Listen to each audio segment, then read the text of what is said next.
నటుడు పోసాని కృష్ణమురళి ఇచ్చిన వాంగ్మూలం నేపథ్యంలో పోలీసులు అరెస్టు చేస్తారనే భయంతో వైసీపీ నాయకుడు సజ్జల రామకృష్ణారెడ్డి ఆయన కుమారుడు భార్గవరెడ్డి హుటాహుటిన హైకోర్టును ఆశ్రయించారు.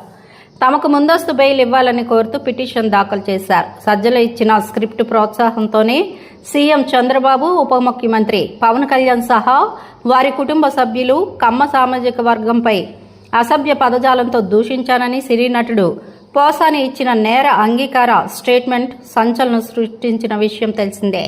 ఈ స్టేట్మెంట్ ఆధారంగా పోలీసులు తమను అరెస్ట్ చేస్తారనే ఆందోళన ఉందని సజ్జల రామకృష్ణారెడ్డి, భార్గవరెడ్డి పిటిషన్లో పేర్కొన్నారు. పోసానిని మొదటి నిందితుడిగా పేర్కొంటూ ఓబులవారిపల్లె పోలీసులు నమోదు చేసిన కేసులో తమకు ముందస్తు బెయిల్ మంజూరు చేయాలని అభ్యర్థించారు.